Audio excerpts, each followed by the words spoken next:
Fala pessoal, tudo bom?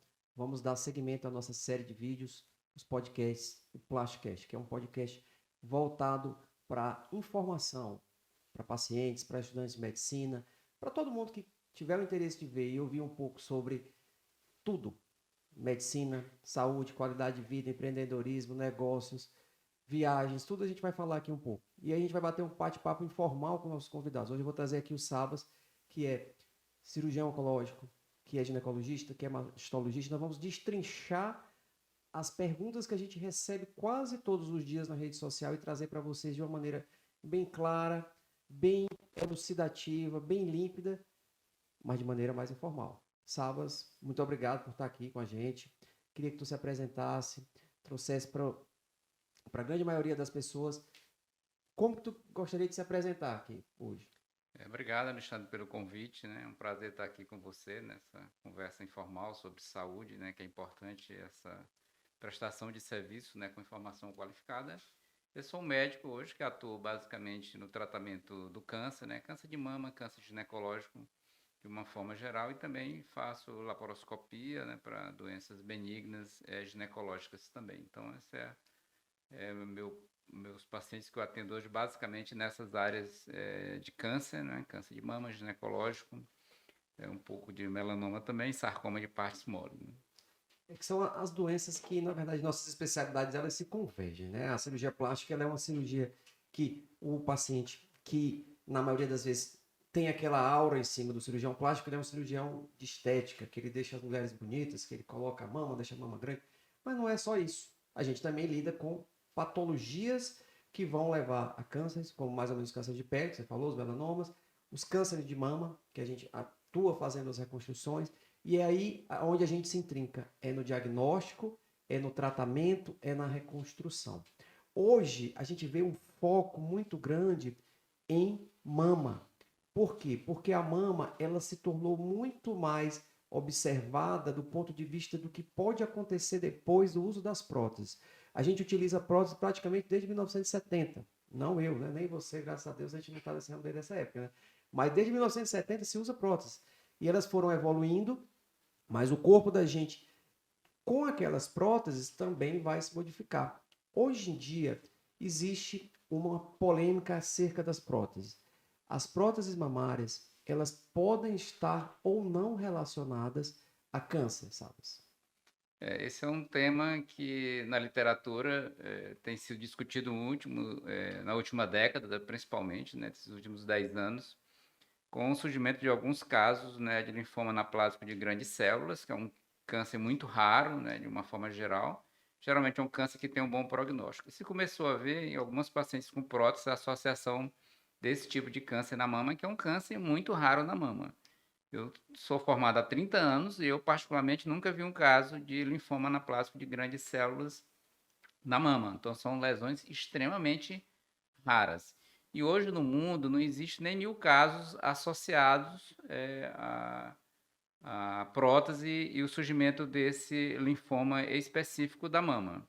Então, assim, no meu modo de ver hoje, a mulher que deseja colocar uma prótese de mama pela questão estética, porque muitas vezes você fala em estética, mas às vezes aquilo, inclusive, altera muito a percepção do seu corpo, e isso traz muito desconforto psicológico da autoimagem.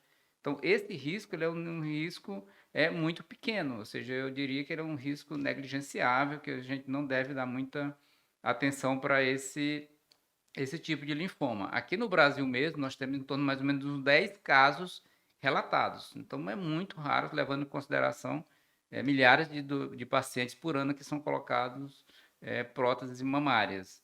Então, hoje, o que nós recomendamos é que as pacientes que desejam colocar suas próteses, nós não contraindicamos de maneira alguma por esse risco. Então, essa paciente não deve ficar com esse medo. E o outro medo que as pacientes também sempre perguntam, Alexandre, e se eu colocar o silicone, vai dificultar o teu diagnóstico de câncer de mama? Também não. Hoje a radiologia evoluiu, tanto em termos de diagnóstico como mamografia, existe técnica especial para fazer o exame da mamografia na paciente que tem prótese, então não há nenhuma dificuldade em termos de isso levar a você não identificar um câncer de mama numa fase inicial. Portanto, não tenha medo de colocar a sua prótese, porque isso não diminui nenhum risco de você diagnosticar um câncer numa fase precoce, como também não, esse risco do linfoma anaplásico ele é muito pequeno. E os casos que têm sido relatados, o prognóstico é muito bom. Normalmente você retira a prótese, em alguns casos, inclusive, recoloca a prótese, tira, se faz uma ressecção da cápsula da prótese, e normalmente o paciente tratado sem precisar fazer nem radioterapia nem quimioterapia. É que, assim, esse câncer ele começa na cápsula da prótese, né? Porque a prótese, você coloca a prótese, ela vai ser colocada na paciente, vai ficar embaixo da glândula, embaixo do músculo. A prótese é um corpo estranho que foi tratado quimicamente, tratado de maneira a vácuo, em ambiente estéreo, ou seja, ela é toda preparada para ludibriar o seu corpo e seu corpo não achar que deve expulsar. E aí o seu corpo vai fazer o que nós chamamos de cápsula, que é uma capinha protetora que vai separar o seu corpo da prótese. Algumas cápsulas, elas podem tomar rumos diversos, elas podem ficar finas, elas podem ficar grossas, grossas com características musculares de contração, e aí é que nós começamos a ter as complicações das contraturas musculares. Era o que contratura capsulares, que é o que a gente tinha na maioria das vezes. As contraturas capsulares, elas podem ser lidadas com medicamentos, elas podem ser lidadas com o tempo, e aí quando ela vai ficando deformante na mama ou causando muita dor, aí é realmente a indicação de tirar essa prótese e fazer a troca de plano, ou seja, o lugar que a prótese estava, e tirando a cápsula. O que acontece? As próteses elas têm texturas diferentes. Tem a prótese lisa, a prótese texturizada, micro, nano texturizada. Então, ela tem muita modificação hoje em dia com a evolução dela. E aí eles tentaram atribuir algumas situações onde a textura causasse uma reação inflamatória nessa cápsula. E essa reação inflamatória na cápsula, ela acabou por desencadear a formação do linfoma, que é uma célula de defesa, né? Que ela, como tivesse perdido o controle, formou o linfoma.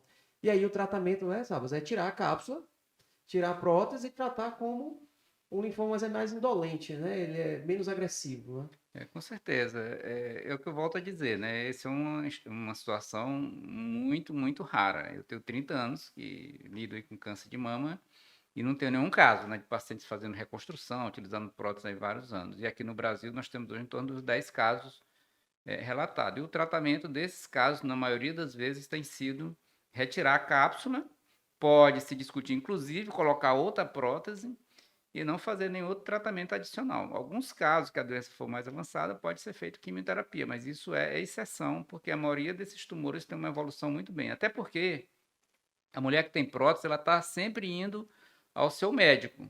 Então, geralmente, ela vai fazer seu exame anual. E qualquer alteração inicial, você vai conseguir ver aquilo que aquela prótese, aquela cápsula está alterada, e você vai partir para uma investigação adicional. Mas é uma situação rara. Como você disse, o dia a dia mesmo da prótese são as contraturas, né? Exato. E a gente vê muito também, já a literatura vai chegando, apesar dos casos serem raros, que são os guidelines, que são os guias para nós médicos seguirmos quando detectamos eventos que a gente acha suspeito. Por exemplo, quais são os principais sintomas que a gente tem no guia? É a mama apresentar um crescimento maior do que o outro lado, que significa que está produzindo líquido, que são os seromas. Então, opa, ligou a antena. Pode ser, pode não ser, mas pode ser. E a partir desse momento, a gente vai ver o paciente e pedir para ele fazer o que nós chamamos de ultrassonografia da mama, que é o primeiro passo. Se tem esse líquido, geralmente o ultrassonografista vai fazer a coleta desse líquido e vai enviar esse líquido para estudo. E aí, a partir do estudo desse líquido, ela já abre um leque de diagnósticos. Mas assim, o que eu vejo hoje na prática? É raríssimo, mas a gente tem que sempre estar com os olhos abertos para poder antecipar-se, tratar, mudar. Agora, o paciente ele tem que saber que colocou a prótese, não acabou a vida dela ali não, ela tem que estar fazendo ultrassom com a mesma periodicidade de quem não tem prótese. E eu vejo muito, às vezes, eu encontro com as pacientes minhas que eu coloquei prótese no restaurante, na academia, numa festa da família. E aí, às vezes, eu pergunto: e aí, tá fazendo o exame de ultrassom? Não, não sabia, não sabia. Tem que fazer, porque o câncer de mama, né, sabe? Ele não é da prótese, não tem nada a ver com a prótese, ele é da mama. E a sua mama tá lá, ela continua, ela vai continuar se modificando, suas células vão continuar sofrendo morte, produção, e numa dessas o câncer pode aparecer. Né? Qual o protocolo que você indica para pacientes jovens fazer prevenção com ou sem prótese? Em termos de câncer de mama, nós temos os dois aspectos. Um que é a prevenção primária, né? Ou seja, o que é que você pode fazer, né, de atitudes no dia a dia para diminuir o teu risco, e o outro que é o diagnóstico precoce. Então, como prevenção primária, você vai fazer o que a gente já sabe que é muito bem estabelecido na literatura médica. Atividade física, manter um peso adequado, uma alimentação adequada, diminuir a ingestão de bebidas alcoólicas. Então, esse é o cerne básico para diminuir o risco de câncer de mama e de câncer de uma forma geral, além do fumo. Embora o fumo não esteja muito associado com câncer de mama, mas ele aumenta o risco de vários outros tumores, como câncer de pulmão, de cabeça e pescoço, colo do útero, bexiga, pâncreas e assim por diante. E Em aí? termos de diagnóstico precoce, em termos de exame, numa menina jovem que coloca uma prótese mamária, ela tem que voltar com seu cirurgião plástico, obviamente, e ficar acompanhando, porque é importante, como você pontuou muito bem, avaliar se essa cápsula não está tendo alguma alteração, como o espessamento da cápsula, líquido em torno dessa cápsula. Esse líquido é o que chama a atenção. A pequenas quantidades de líquido é normal, então praticamente todo paciente que opera coloca uma prótese mamária, quando realiza uma ultrassom, você vai ver uma pequena lâmina de líquido. O que não pode é ter líquidos em grandes quantidades, nem líquidos espessos. Ou se ela estava muito bem, de repente Isso. começou a alterar. Se começou a alterar, ela deve fazer os seus exames de imagem, voltar com o seu cirurgião plástico, como você colocou. Colocou a prótese, um ano depois a paciente some, volta 10 anos depois, não, ela deve voltar com o seu cirurgião para ficar acompanhando, que ele vai ser o profissional habilitado, inclusive, para estabelecer esses diagnósticos precoces. Eu gosto de falar sempre também para o paciente de uma maneira bem leiga e simples. A prótese, ela é um ser inanimado. A prótese é igual um pneu. Você deixa o pneu ali na natureza, chove, pega fogo, acontece tudo, o pneu vai ficando. O corpo da gente é que muda. Você vai envelhecer, você vai passar pelo processo menstrual mensalmente, você vai entrar na menopausa, os seus tecidos vão deixar de ser glândula, vão virar mais gordurosos. Ou seja, o corpo da gente é que modifica. A prótese, ela pouco modifica. Mas é um combate eterno, corpo versus prótese. E é nessa visão é que o paciente tem que se cuidar do ponto de vista da própria mama.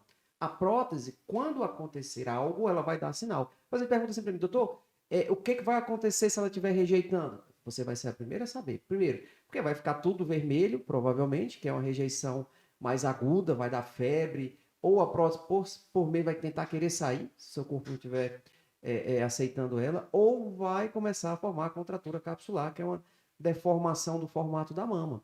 Mas você deve, como paciente, esquecer a prótese e cuidar da mama, porque é aquilo que pode levar você a ter um câncer, a ter uma doença, a ter uma patologia.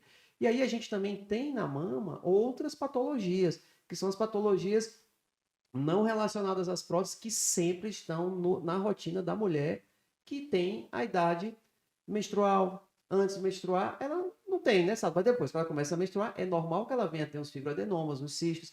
E ela sempre me pergunta, doutor, isso é normal ou não é normal? Então, assim, falei, a pessoa certa para falar é quem entende, é o mastologista. Quais são as patologias benignas mais frequentes na mama da mulher? Então, esse é um tema muito interessante, porque nós evoluímos muito em termos de diagnóstico, e é importante, em termos de informação qualificada, que hoje o que é que nossa Sociedade Brasileira de Mastologia recomenda para as mulheres em termos de diagnóstico de câncer de mama, que é o que assusta as mulheres. A mulher, no momento que ela sente uma alteração na mama, principalmente depois das campanhas do Outubro Rosa, que já tem mais de 20 anos de duração essas campanhas, as mulheres ficaram mais conscientes em relação ao problema, até porque o câncer de mama é uma doença muito prevalente, cada 100 mulheres, 13 terão câncer de mama. Então, toda mulher que sente qualquer alteração na mama, ela já pensa em câncer. Então, a nossa sociedade recomenda a mamografia a partir dos 40 anos para quem não sente nada.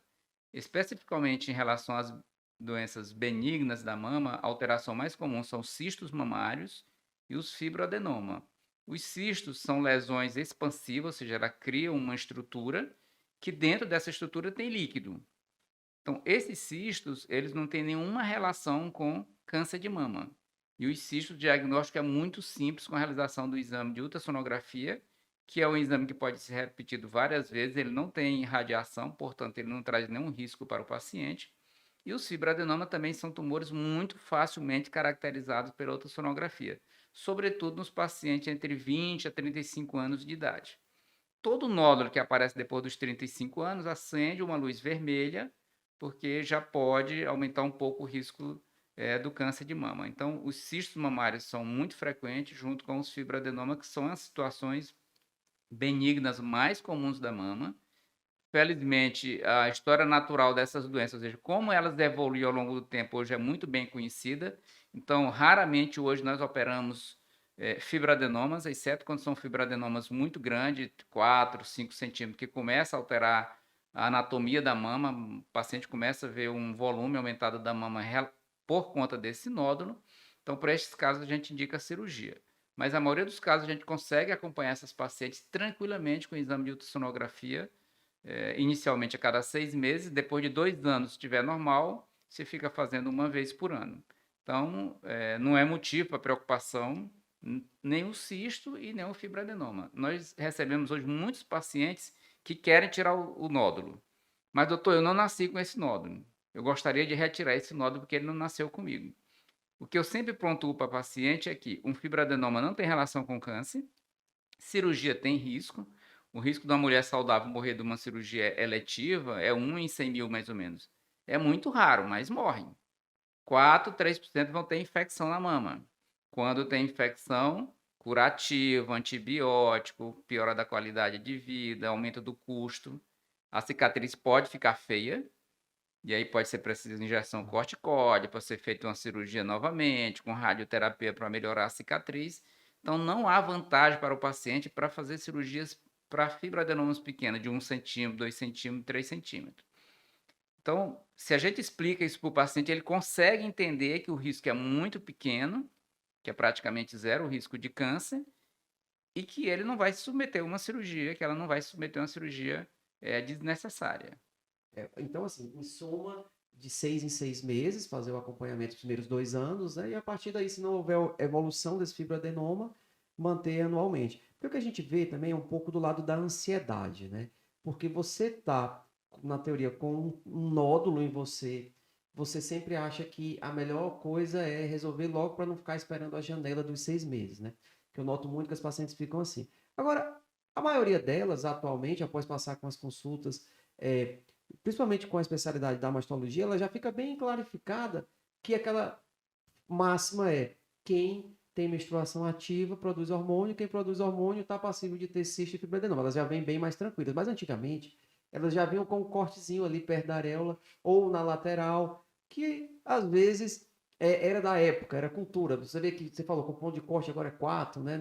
Há um tempo atrás era 2, e isso vem mudando porque os métodos provavelmente de detecção, de diagnóstico, eles são mais precisos. Então, que fique o recado para o paciente que está assistindo que o acompanhamento ele é necessário, mas a ansiedade demais ela vai atrapalhar você mesmo. Vai aumentar o seu risco de complicação, vai aumentar o risco de infecção. Então, atente para ouvir o seu médico. Eu acho que é a coisa mais importante. Entendeu? Então, assim, pegando esse gancho da prevenção, a gente estava falando das patologias benignas. Né? As benignas são as patologias mais frequentes, ainda bem, mas aquelas que causam mais alarde, que exigem tratamentos mais drásticos, mais completos, elas precisam também ser bem esquadrinhadas, como é o caso do câncer de mama. O que a gente vê é a ligação familiar é importantíssima. E às vezes, quando o paciente tem um familiar que teve câncer de mama, ela já fica realmente sufocada.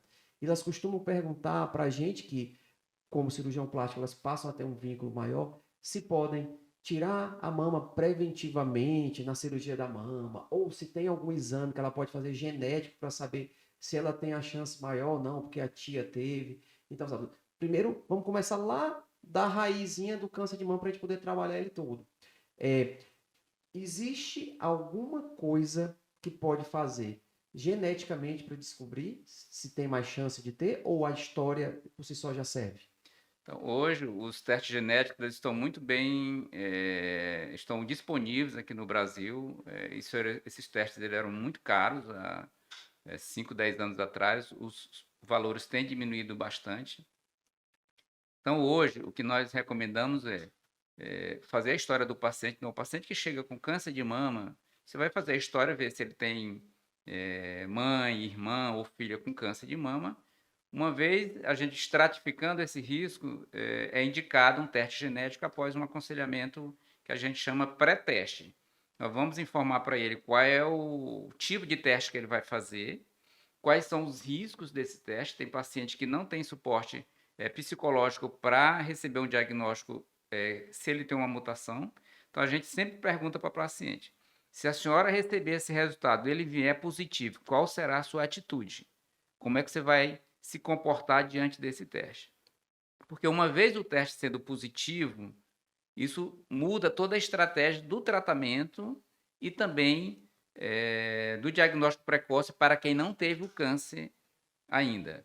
Vamos falar de um caso prático. Uma moça de 30 anos no consultório, chega no consultório, a mãe teve câncer de mama, a avó teve câncer de mama e tem uma tia que teve câncer de ovário. Então, essa paciente ela tem uma grande chance de ter uma mutação que foi herdada da avó, que passou para a mãe, que passou para ela, que ela pode passar para os filhos.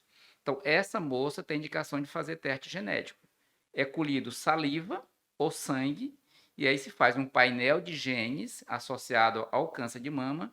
Se for encontrado uma mutação que a gente chama patogênica associada ao aumento do risco de câncer, geralmente a mais frequente chamada de BRCA, que é câncer de mama, ovário, pâncreas, tanto no homem quanto na mulher, câncer de mama no homem e câncer de próstata no homem. Então, esse gene, que é o mais prevalente, uma vez ele detectado nessa moça, aí a cirurgia já é totalmente diferente do que a mulher normal, que tem um câncer que a gente chama esporádico. Felizmente, a maioria dos cânceres são esporádicos.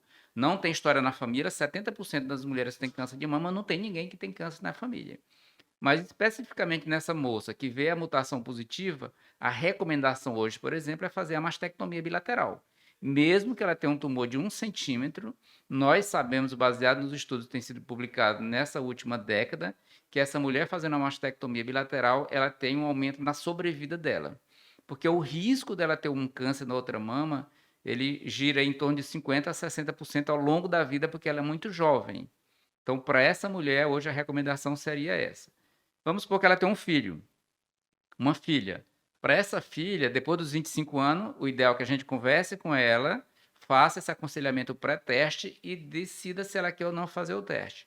Uma vez ela decidindo que vai fazer o teste, o rastreamento do câncer de mama dela já é feito com a ressonância das mamas.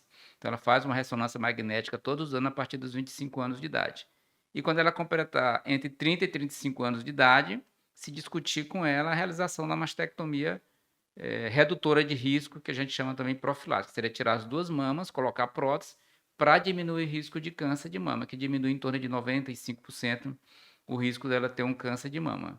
Então, nessas pacientes, geralmente se aconselha que ela tenha os filhos, se ela for o desejo dela, antes da cirurgia, e que seja feita numa idade precoce, entre 30 e 35 anos no máximo. Então, esses testes, infelizmente, eles não estão disponíveis no Sistema Único de Saúde, que é uma limitação.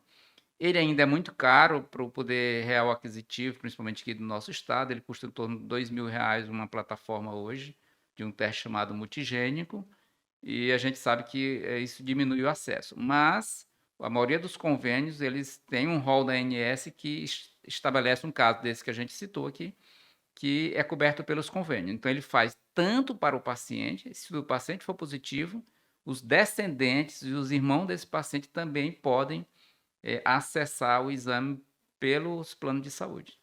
Eu vou fazer aqui o que a gente chama de sincericídio, né?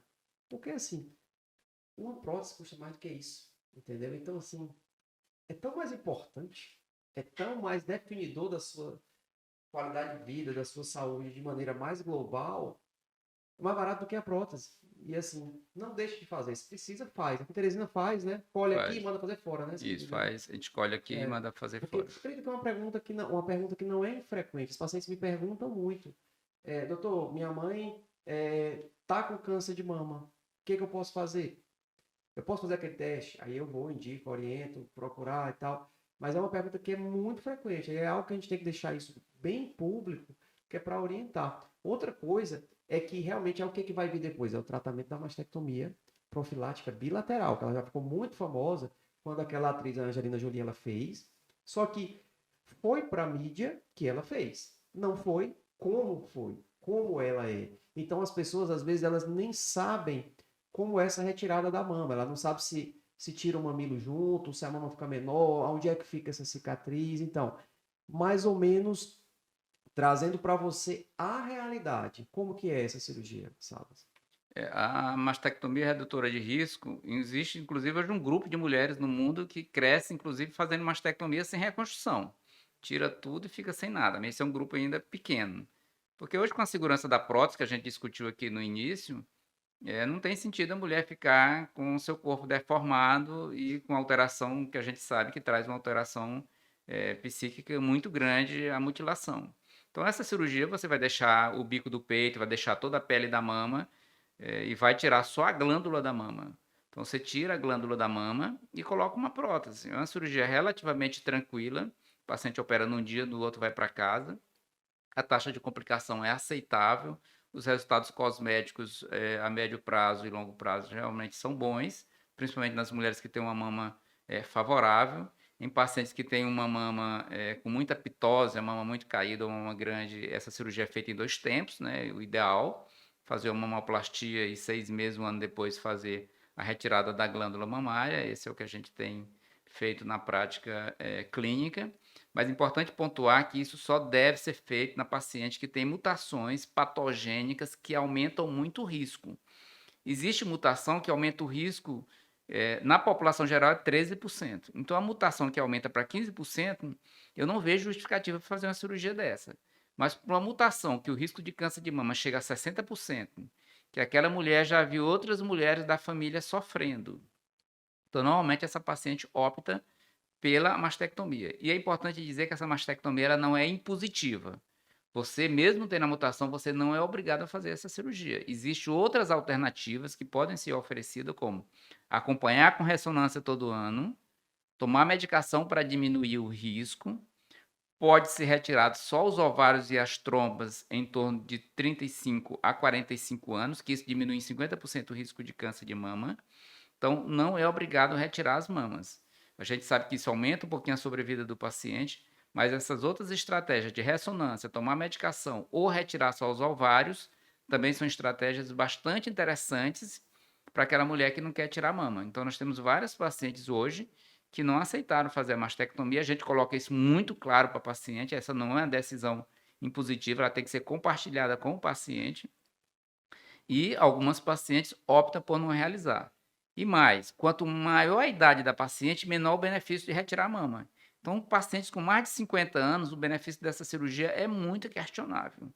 Eu só tenho uma paciente que fizemos uma mastectomia numa paciente de 60 anos de idade, ou seja, com mais de 50, porque ela não aceitava de maneira alguma ficar com as mamas, porque ela já tinha presenciado várias irmãs que tinham morrido, primas, sobrinhas, e ela tinha pesadelo, uma fobia enorme.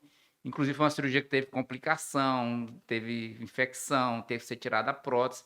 Mas mesmo a mama dela não tendo ficado esteticamente com resultado, eu diria, nem razoável, ela ficou muito feliz com a retirada da mama, porque aquilo perturbava ela tanto de ver, inclusive uma irmã que estava em tratamento com quimioterapia, que ela simplesmente, mesmo com apoio psicológico, psiquiátrico, ela não aceitou fazer acompanhamento, porque é muito questionável, depois dos 50 anos, em termos, se eu retirar a mama da mulher, mesmo que ela tenha mutação depois de 50 anos, esse benefício parece não ser tão grande. Então, a gente discute mais ainda nessa idade. Abaixo de 45, 50 anos, a gente tem uma tendência a indicar a cirurgia, obviamente discutindo com a paciente e que ela participe, né, e que entenda essa decisão. É uma dúvida aqui que me veio agora. É, o risco do câncer de mama, ele vai aumentando com a idade, não é? Por a glândula, ela vai diminuindo com a idade. Ou seja, a glândula, ela é mais presente no período jovem, a mama vai lipossubstituindo. Os métodos diagnósticos eles vão mudando. Primeiro, o ultrassom é mais válido porque ele consegue ver essa glândula. Depois vai passando para a mamografia porque ela consegue penetrar melhor porque a glândula já deixou de existir a partir dos 40 anos. Mas por que isso é uma dúvida minha mesmo. Por que o risco ele vai aumentando com a idade? Sendo que a glândula, na teoria, vai diminuindo. Então, 70% dos nossos cânceres, dos cânceres de mama, eles são esporádicos. Então, eles são decorrentes principalmente de alterações do meio. Então, quanto mais tempo você viveu, mais você teve exposição aos carcinógenos. Inatividade física, alimentação inadequada, aumento do peso. Então, essa exposição, e por exemplo, a mulher que menstruou muito mais também, se a menopausa tardia teve mais exposição hormonal, a paciente que fez reposição hormonal aumenta um pouquinho o risco é pequeno, não se assuste se você toma seu hormônio. A gente sabe hoje que o benefício da terapia de reposição hormonal ela é maior do que o malefício em relação ao câncer de mama. Então, essa sua pergunta faz todo sentido, né? Por que vai aumentando? É porque a maioria dos cânceres eles são esporádicos e são relacionados à exposição aos carcinógenos. Isso acontece com praticamente todos os tumores. À medida que aumenta a idade, aumenta o risco. Já para os tumores hereditários, como você já nasceu com a mutação, então quando você nasce já tem a mutação, essa mutação já começa a alterar o teu mecanismo de divisão celular, o câncer vai acontecer numa fase muito mais jovem. Então, geralmente, esses pacientes têm abaixo de 35, 40 anos de idade. Enquanto que o câncer esporádico, a idade mais frequente, o pico maior é entre 45 e 55 anos. Já o câncer hereditário, geralmente, é entre 28 a 35 anos, que é o pico de incidência, porque a paciente já nasceu com aquela mutação. Ou seja, já nasceu com o gene defeituoso, enquanto que aquela outra mulher ela tem uma predisposição e com essa exposição ao longo do tempo, embora o tecido mamário tenha diminuído, ela continua sendo exposta, por isso que aumenta o risco. Mas, felizmente, quanto maior a idade, geralmente o prognóstico do câncer de mama ele é melhor. Geralmente ele é um tumor que a gente chama receptor de estrógeno positivo, que tem um prognóstico melhor. Então, geralmente, quando nós temos um paciente com mais de 65 anos de idade, são pacientes que o tumor de mama é um tumor que tem um prognóstico muito melhor do que o da paciente jovem. E aí, a gente andando aqui sobre o câncer de mama, a gente chegou naquela hora do diagnóstico. A mulher fez o exame, foi lá, fez o ultrassom já mostrou uma suspeita, foi para a mamografia que mostrou uma suspeita. Qual que é o próximo passo? É a biópsia? Explica aí para as pacientes, para as mulheres entenderem. Então, uma vez tendo a suspeita do diagnóstico de câncer de mama, primeira coisa, não se desesperem. Se você leva essa classificação que a gente utiliza, que chama BIRADS, então os pacientes, às vezes, o que preocupa chama BIRADS 4 e 5. Então, mesmo uma lesão BIRADS 4, 70, 80, 90% pode não ser câncer. Então, às vezes, a paciente já se desespera e chega no consultório já apavorada. Então, é ter calma se receber um diagnóstico desse, porque o câncer de mama hoje tem uma taxa de cura muito alta. Esse é o primeiro ponto, porque ele é a doença mais estudada no mundo. Não tem nenhuma doença que chegue perto das publicações que tem câncer de mama.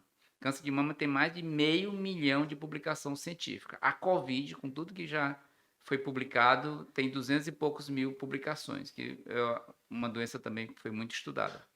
Então, teve a suspeita de diagnóstico, vai no radiologista ou no mastologista que faça a biópsia, e ele vai fazer essa biópsia com uma agulha. Então, faz uma anestesia local, entra com uma agulha, tira 2, 3, 4 fragmentos, e isso é encaminhado para o médico patologista. O médico patologista vai classificar esse tumor, vai realizar outro exame chamado imunistoquímica, e com essa imunistoquímica é o que eu vou definir o tratamento.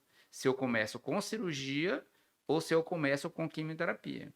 Muitos tumores hoje, o tratamento deve ser iniciado com quimioterapia, porque com essa estratégia eu consigo aumentar a chance de cura do paciente.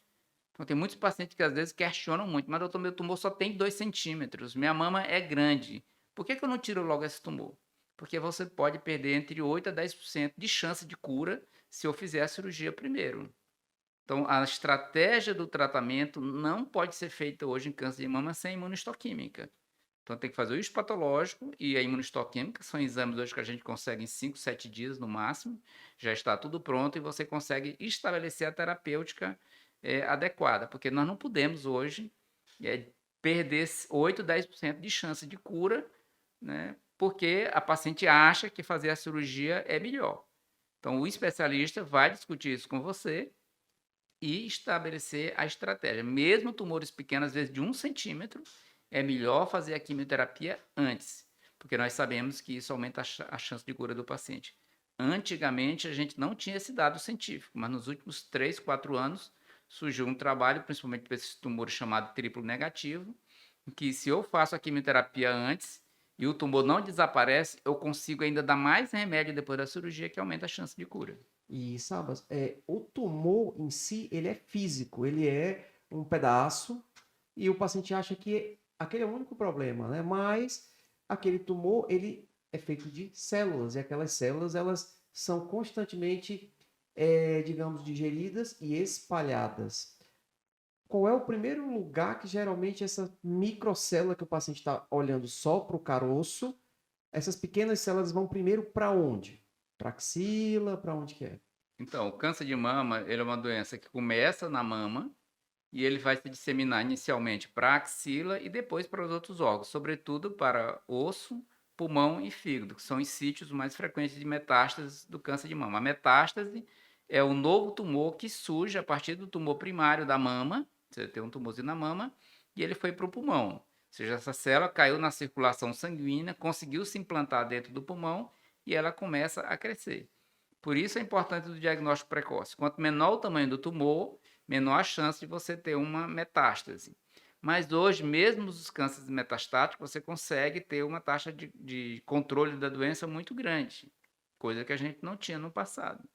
A grande dificuldade que nós temos hoje é acesso ao tratamento.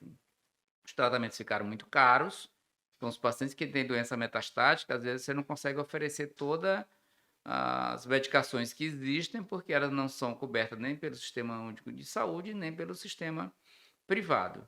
Mas, no geral, no sistema privado e mesmo no SUS, a gente consegue ter um arsenal razoável e bom para fazer um tratamento adequado das pacientes com câncer de mama. Mas a doença, a gente sabe que ela pode se disseminar numa fase muito precoce, né? Como pode também ficar localizada durante muitos anos. Então, quanto maior a idade do paciente, mais chance desse tumor ficar localizado. Quanto menor a idade, mais chance esse tumor ser agressivo e se disseminar para os outros órgãos. E aí a lógica da quimioterapia é matar as células que escaparam para a corrente sanguínea e a vantagem de fazer precocemente essa quimioterapia previamente à cirurgia é de tentar pegar o pouco que escapou. Mais ou Exa menos isso, né? Exatamente. Como essa célula, quando o tumor está crescendo, ele se liga a vasos, essa célula cai na circulação e ela vai circular. A gente sabe hoje, mesmo o paciente que não tem metástase, mesmo pelo PET-CT, se eu colher o sangue dele e for estudar o DNA do tumor, ele tem células circulantes do tumor em torno de 50% a 60% dos casos. Então, a quimioterapia é capaz de eliminar essa doença microscópica que está circulando no sangue. Então, para os tumores mais agressivos, essa é a ideia da quimioterapia antes da cirurgia, é eliminar essas células que estão circulando, por isso que aumenta a chance de cura. E isso pode acontecer mesmo em tumores pequenos. Então, pacientes mais jovens, tumor agressivo, quimioterapia antes. Pacientes mais idosas, boa parte das pacientes mais idosas nem sequer vão precisar de quimioterapia, que é outra grande vantagem que a gente tem hoje com a avaliação genômica do tumor. Além do exame da biópsia, da imunohistoquímica, nós podemos fazer uma avaliação genômica, que é estudar os genes do tumor. Esse exame está disponível, hoje o principal exame é um exame americano, chamado Oncotype DX. Esse exame, infelizmente, ele não é coberto nem pelo Sistema Único de Saúde, nem pela iniciativa privada, mas o que é que nós sabemos com esse exame hoje? Ele consegue evitar a quimioterapia em torno de 50% dos pacientes.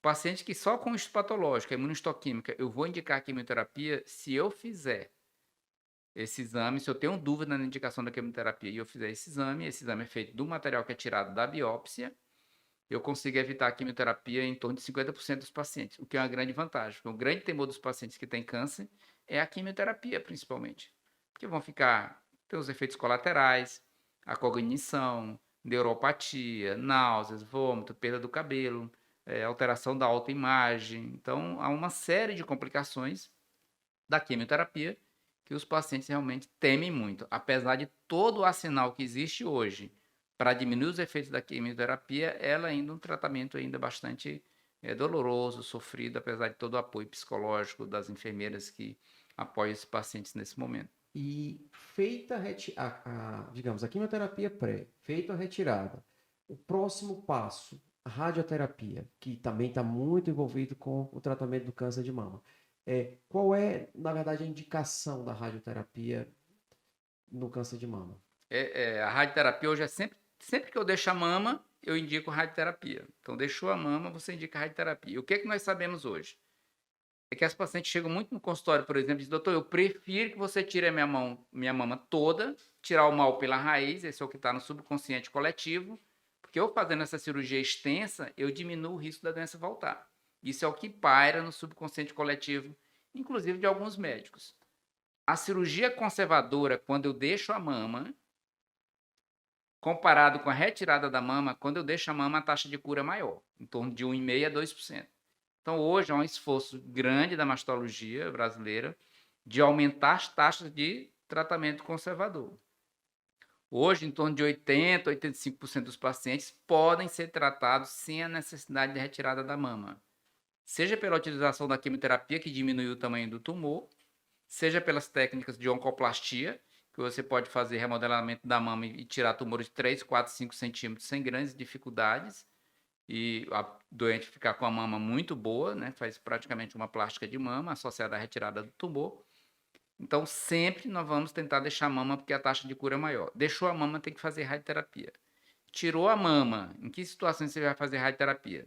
Se os linfonodos estiveram comprometidos, se a margem não foi adequada, também são pacientes que vão realizar a radioterapia. Mas nós também temos notícias boas em relação à radioterapia. Alguns pacientes hoje, principalmente pacientes mais idosos, tumores pequenos com axila negativa, ou seja, você tirou o gângliozinho da axila e não tem nada, esses pacientes hoje nós não realizamos mais a radioterapia para elas, porque a gente sabe que essa radioterapia não vai adicionar benefício. Então nós estamos caminhando para o que a gente chama de oncologia de precisão, fazer um tratamento mais especializado possível, baseado em todas essas características da histologia, da imunistoquímica, das assinaturas genômicas e do todo o conhecimento que aconteceu nesses últimos 10 anos, que foi diminuir a quantidade de quimioterapia, diminuir o tamanho da cirurgia e diminuir também a radioterapia. Então, diminuímos o tamanho da cirurgia, da radioterapia e também das indicações de quimioterapia, sem alterar a quantidade de vida do paciente. Pelo contrário, a gente Aumentar, está né? aumentar porque a gente está selecionando melhor para quem precisa. Eu lembro muito também dos esvaziamentos axilares, que eles eram bem mais rotineiros, né? Com provavelmente a medicina de precisão, vai diminuir a necessidade dos esvaziamentos? O esvaziamento está praticamente eliminado. Hoje é uma cirurgia de inserção, para você ter uma ideia, eu faço em média 2 esvaziamentos axilar por ano. Então, o padrão hoje é tirar só o linfonodo sentinela, que é uma técnica muito mais simples, porque o esvaziamento axilar é o quê? Você tirar todos os linfonodos da axila, geralmente entre 15 a 25 linfonodos, às vezes até 30. Então, essa cirurgia nos últimos 20 anos, ela foi diminuindo, nos últimos 10 anos mais ainda, e nós estamos num cenário hoje que ela é exceção. Nós só fazemos essa cirurgia para os pacientes que têm grandes tumores na axila. Não teve nada, faz o linfonodo sentinela. E temos mais notícias ainda melhores ainda para os pacientes, que inclusive em algumas pacientes, nós não realizamos sequer mais o linfonodo sentinela. Então, pacientes idosas, tumores pequenos, que eu olho no ultrassom, não tem nada na axila, eu palpo, não tem nada, esses pacientes tiram só o tumorzinho da mama, fica tomando um comprimido de 5 anos, não tem quimioterapia, não tem radioterapia, não tem cirurgia da axila. Quando eu tirava todos os linfonodos, 60% dos pacientes ficavam com o braço inchado. Hoje, com o linfonodo sentinela, mesmo com a técnica mais apurada que a gente utiliza, 4 a 8% dos pacientes vão ter algum grau de linfedema, e isso altera a qualidade de vida do paciente. E o conhecimento evoluiu, mostrando que nas pacientes idosas, axila negativa, tumores de bom prognóstico, eu abordar esse linfonodo sentinela também não traz nenhum benefício para a paciente.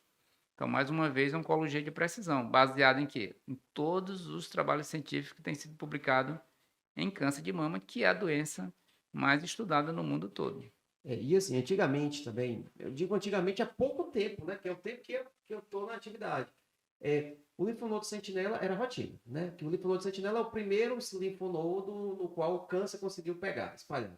E aí, tirava o linfonodo sentinela, mandava para biópsia, congelação, durante a cirurgia, esperava o resultado, se viesse positivo, isso, mas fazia o esvaziamento da axila. Mas enquanto mulher, enquanto paciente, aquele resultado da retirada da axila gerava um transtorno enorme, aquele braço assimétrico com o outro, um inchaço muito grande, uma cirurgia que provavelmente estendia-se no tempo, aumentava o risco, aumentava as complicações. Então, assim, a medicina de precisão, ela vem realmente caindo justamente com o que a gente espera, né?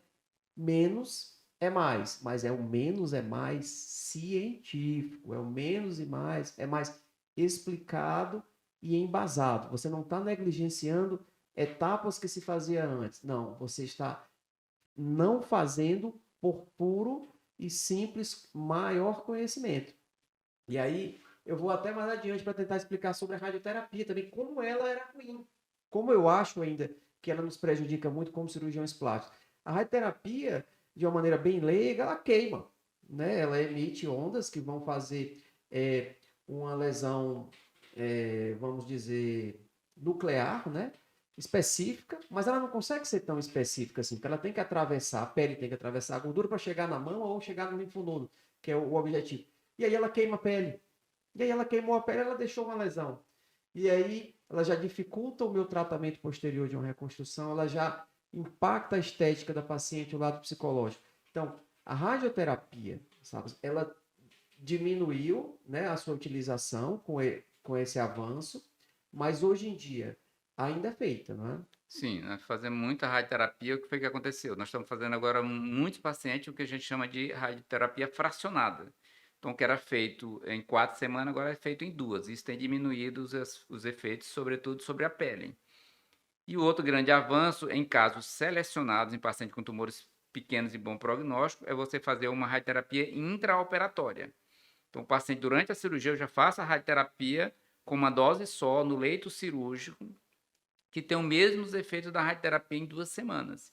O problema da radioterapia intraoperatória neste momento é o custo. Aqui em Teresina nós não temos radioterapia intraoperatória nem previsão de ter, porque realmente o custo neste momento ele é inaceitável tanto para o sistema único de saúde quanto para a medicina privada. Ou seja, não há como a gente custear num estado nosso que não tem um volume tão grande, né, mas alguns centros do país hoje já existe a radioterapia intraoperatória, que seria outra grande vantagem, tanto de diminuir as complicações, facilitar para o paciente, porque já na cirurgia já faz a radioterapia, evita que ele venha mais 2 semanas depois fazer a radioterapia, e o efeito cosmético tem sido muito melhor, como você pontuou, já que não vai irradiar a pele, vai irradiar só o leito cirúrgico.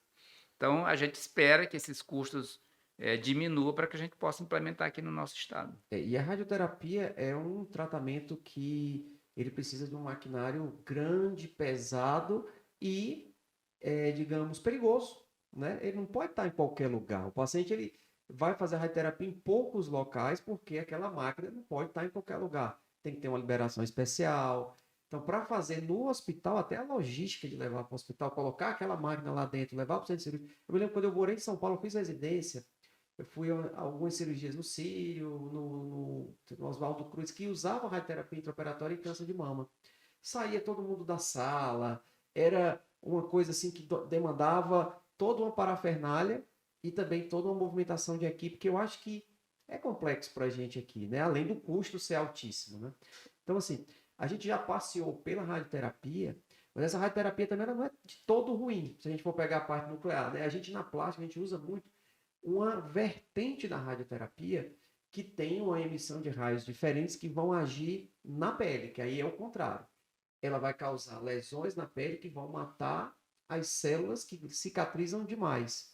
Por outro lado, quando a radioterapia dessa vem exacerbada, às vezes, quando ela pega a pele, ela causa uma hipercicatrização, uma queimadura, é o frequente que a gente vê, né?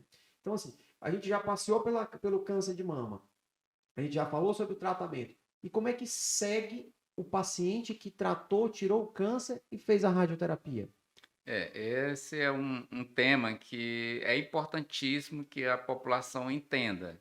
Existe um movimento no mundo chamado Choose Wisely, que aqui no Brasil foi traduzido para Escolhendo Sabiamente. Inclusive, você pode colocar no Google, Escolhendo Sabiamente, que você vai cair nesse movimento chamado Choose Wisely Brasil.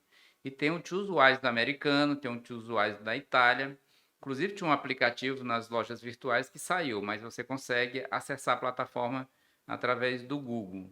Então, esse movimento é um movimento para diminuir intervenções desnecessárias em saúde. Como o Alexandre colocou, não é que nós queremos economizar recursos, é utilizar um recurso que traga um benefício maior para o paciente e sem malefícios, com a menor quantidade possível de malefícios para aquele paciente. Então, o segmento do câncer de mama ele é extremamente simples. Então, o paciente que tratou de um câncer de mama com intenção curativa, ele não precisa fazer nem tomografia, nem cintilografia, nem ressonância de mama, nem radiografia de tórax, ultrassom de abdômen, nada disso é recomendado para esse paciente. O que nós recomendamos é exame físico a cada 6 meses, o médico, o mastologista vai examinar a cada 6 meses durante 2 anos, depois de 2 anos ele fica voltando uma vez por ano, e uma mamografia anual. Mamografia está ok, não precisa fazer mais nada. Tem dúvida na mamografia, faz uma ultrassonografia. Então, isso é importantíssimo. Os pacientes fazem muito exame desnecessário no segmento do câncer de mama. Então, nenhuma sociedade do mundo, nem americana, nem europeia, nem do Oriente, recomenda a utilização de exame no segmento do câncer de mama. E muitas pacientes perguntam, mas doutor, eu gostaria de ficar fazendo PET-CT. O PET-CT não é indicado nem no segmento dos pacientes tratados com intenção curativa e também não é indicada quando o paciente recebe o diagnóstico de câncer de mama inicial, somente em casos avançados. Se a paciente tem um caso avançado de mama, melhor exame PET-CT. Se ela tem um câncer metastático, na primeira recidiva, o PET-CT ajuda muito. Mas hoje, felizmente, a maioria dos pacientes são diagnosticados com câncer numa fase inicial. E é exatamente isso que a gente lutou. Ter um câncer diagnosticado numa fase inicial para o tratamento ser mais simples, os exames mais simples e as taxas de cura maior. Então, às vezes, chega um paciente de 1 centímetro que quer fazer um PET-CT. Esse exame não traz nenhum benefício para esta paciente. Pelo contrário, em 8% dos casos, eu vou encontrar uma anormalidade que vai levar a outra biópsia ou a outra cirurgia. Ou achei alguma coisa na tireoide, na suprarrenal, no pulmão, que são, na maioria das vezes, alterações benignas, que aquela paciente conviveria com ela sem problema nenhum, vai atrapalhar o tratamento do câncer de mama. Portanto, é importante que a população se conscientize que o seu médico está propondo não é para economizar recursos, é para fazer o melhor para você.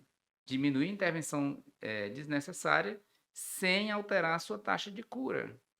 Então, esse é fundamental, essa informação. As coisas são protocolares, né? Tudo vem de um grande estudo multicêntrico, com a infinidade de casos, e aquilo ali foi feito porque não se viu o benefício do excesso. Lógico que a gente entende o lado humano do paciente, que ele quer fazer o máximo e o melhor possível, mas às vezes, que fique bem claro, às vezes você está procurando outro problema, está criando outro problema para você mesmo, está aumentando o seu risco, está aumentando a sua chance de ter complicações baseado nisso. Então, assim, que fique claro, o acompanhamento deve ser feito, mas deve ser feito ouvindo o profissional. Hoje em dia, o doutor Google, né, o doutor, é muita informação, mas as informações elas precisam ser confrontadas com o conhecimento do seu médico, entendeu? Então, aí eu vou puxar o gancho para outra coisa, que aí eu vou me lembrar da época da faculdade, quando o Sabas era professor, estava lá na Federal, estava lá ensinando a gente no pronto-socorro, ele sempre falava, pessoal, vamos estudar, vamos estudar, vamos estudar, vamos estudar, vamos estudar, trabalho, vamos fazer trabalho científico, vamos atrás do lado claro das ideias, vamos seguir protocolos. Tudo na vida tem protocolo. A gente não vai trabalhar com eu acho, achismo, não. Por quê? Porque quando você envereda por uma coisa, você não pode ficar fazendo o que você acha que vai dar certo. E aí, me lembrando dessa época, eu lembro da época que ele nos estimulava a bombar nossos currículos. E aí chegou, hoje nós estamos aqui em 2022, vamos lembrar, eu estou lembrando aqui 2003, 2004, não sei quanto tempo atrás, hoje a gente chegou à mídia social. E a mídia social jogou o nosso currículo praticamente para o anonimato, né, Sabas? Porque ninguém olha mais currículo de ninguém. O pessoal só quer saber seguidor, curtida. E não é bem assim. A ciência, ela tem um lugar dela. O currículo tem um lugar dele e, sobretudo, os protocolos. Tudo que o Sabas falou aqui hoje foi baseado em estudos claros, nítidos e que já estão bem pacificados. Então, assim, siga as recomendações. É a melhor coisa que eu posso te falar. Eu ia pedir para o Salvas terminar deixando um recado para dois públicos. Primeiro, a população em geral que tem medo do câncer, como prevenir, que eu acho que é o principal. Tratar, ele já falou bem, já falou complexo, mas tratar é muito individualizado, tem que se dividir depois da consulta. Primeiro recado para o público, pacientes, mulheres. E o segundo recado que eu queria que deixasse para os estudantes de medicina, médicos jovens, sobre como tocar a carreira para frente nesse mundo tão diferente do que era naquela época que aí eu lhe conheci. 2003, que não existia mídia social, onde o currículo era a coisa mais importante. E aí, o que que tu acha? Qual a tua visão? Porque tu tá vivendo os dois mundos, tu tá vendo essa transição. Quem é mais jovem, tá chegando no mundo novo, ele nem sabe como é que era o mundo antigo. Nem sabe como que era fazer pesquisa no PubMed, mandar pedir artigo dentro de um envelope da Birene. Ninguém sabe, hoje tudo é aberto, tudo é público. Então, assim, recado para os pacientes, depois para os médicos jovens. O câncer é a principal causa de morte hoje em mais de 500 cidades brasileiras. Então, você pode assumir o controle, já que 70%, 80% dos cânceres são esporádicos, ou seja, é o nosso modo de viver. Então, faça atividade física, mantenha o seu peso, se alimente saudavelmente, né? Frutas, verduras, legumes, carnes brancas, evite os alimentos processados, açúcares, embutidos. Leve seus filhos a partir dos 9 anos de idade para tomar vacina contra o vírus HPV. A cobertura está baixíssima no Brasil. Menos de 50% das meninas tomaram a segunda dose.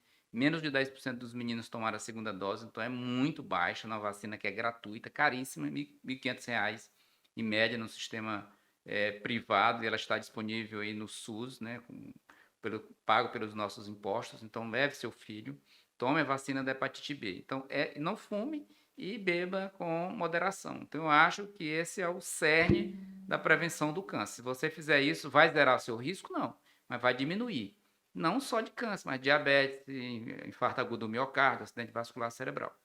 Para um médico jovem, eu estou com 30 anos de formado e presenciei toda essa mudança, eu sempre digo, faça o certo, porque é o certo a fazer. Atenda todos os pacientes como você gostaria de ser atendido. Então, olhe no olho, cumprimente, né?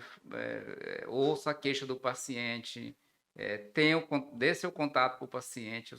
Meus pacientes, todo mundo tem meu celular é público, se colocar no Google, está lá. Não se esconda. A medicina é uma profissão para quem gosta de gente. Então, você tem que gostar de gente, estar disponível, principalmente nas áreas que nós atuamos, que é cirurgia, quem é cirurgião, quem é clínico, que vai ter contato com seus... Tem que estar disponível para o paciente. Quem é que não gostaria de ter seu médico? A construção da carreira não tem como ser em 1 ano, 2 anos. Eu sempre digo que são 5 anos, pelo menos, de consultório. E hoje a gente sabe que está muito difícil para você entrar no sistema pelo excesso de médicos, para você conseguir entrar numa clínica, ou você conseguir convênio só para você. Os doentes particulares existem, mas não tem esse poder aquisitivo tão grande para a quantidade de médicos que estão sendo formados. Então, se destaque. É que você seja admirado pelos seus professores, isso já é um bom começo. Se dedique, eu acho que vale muito a pena ainda continuar publicando. Publique livro. Nas mídias sociais, vá para mídias sociais com responsabilidade. Leia, poste aquilo que você tem uma evidência científica sólida. Não fique falando coisas que às vezes não vale a pena. Ontem mesmo a Sociedade de Genética soltou uma nota, a Sociedade Brasileira de Genética Médica, de uma pessoa que estava na internet dizendo que em 6 meses de dieta ela conseguiria mudar os genes da pessoa. Então, esse tipo de comportamento cai em descrédito rapidamente e é focar no doente. Se você atende bem, o boca a boca, ele funciona ainda muito bem, né? Eu entrei nas mídias sociais como uma maneira de existir também nas mídias sociais. Não tem como você dizer que não existe. Da mesma forma que quando eu comecei, que eu fiz um site, poucos médicos tinham site. Era a mesma forma que é como se eu não tivesse um telefone no século passado. Então hoje você tem que estar na mídia social, mas com responsabilidade, isso que o Alexandre está fazendo aqui, que é prestar informação qualificada.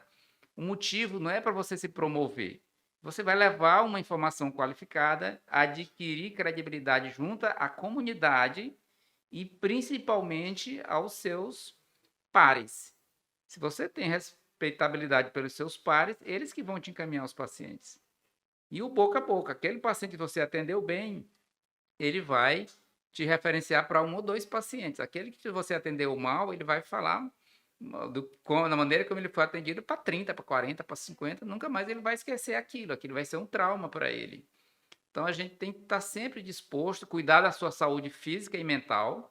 Tem muitos médicos hoje com problemas mentais, a taxa de suicídio na classe médica está muito alta, muito burnout, né? As pessoas trabalhando demais. Então tudo isso tem que ser trabalhado. Eu acho que todo médico tem que ter o seu psiquiatra, né? Faça suas consultas psiquiátricas para você se entender, saber qual é a sua função, aceitar você, aceitar a sua mortalidade para entender a mortalidade do outro. Então, tudo isso é importante. Se você não está bem física, mentalmente, né, com seu companheiro, com a sua família, é muito difícil você se dar bem na sua profissão. Então, é importante que você cuide desse lado também, mental, espiritual e físico, porque a gente sabe que isso é importante para você ter sucesso na sua carreira. E eu diria que é uma carreira... eu faria tudo de novo, né? Não tenha preguiça na residência médica. Esqueça essa história de carga horária de 40 horas, né? O pessoal fica com... Eu entro na cirurgia, né? E quando dá 6 horas eu saio, o preceptor fica operando. Isso não faz sentido nenhum, porque eu tenho que sair porque a minha carga horária é só essa. Se dedique, você está sendo pago ainda para aprender. São poucas as áreas hoje que pagam alguém para aprender. E medicina ainda tem esse privilégio ainda. E é uma profissão fantástica, que é você aliviar o sofrimento do outro quando você não pode curar, e quando pode curar, essa alegria é maior ainda. Então, eu acho que essa seria a mensagem que eu deixaria para vocês que estão aí começando a carreira. E aí, Salvador, eu queria agradecer de novo, mais uma vez, por você ter vindo. Essas tuas palavras finais, passou aqui um filme completo pela minha cabeça aqui, ó. Tal. Porque isso mostra que nós, médicos, também somos pacientes, também somos doentes em alguns momentos e negligenciamos a nós mesmos. Às vezes nós damos um braço, a mão amiga para o paciente e esquecemos da gente. Só que isso é algo que a gente vai deixando, e é o que a gente vê, taxa alta de suicídio médico, burnout, e é aquela coisa, aprender de cedo a procurar ajuda. Isso é fundamental. Então, eu gostaria de agradecer a presença do Sabas, espero que todas as nossas informações que a gente passou aqui cheguem a todos os nossos públicos. A gente não tem interesse em se promover aqui, zero. A gente quer informar. Quer informar médico, quer informar paciente, quer informar colega. E quanto mais a gente crescer, que é o que chama hoje de crowdsourcing, né? Que você tem pessoas ajudando a criar uma comunidade colaborativa de informação, melhor vai ser para todo mundo. Paciente que descobre cedo o câncer, ele trata cedo. Paciente que descobre cedo um problema, ele trata cedo. Paciente que vê o cenário tumultuado e ele tem uma informação límpida, ele sai do problema mais cedo. Então, muito obrigado, Sabas. É isso aí, pessoal. A gente vai se vendo nos próximos. Valeu!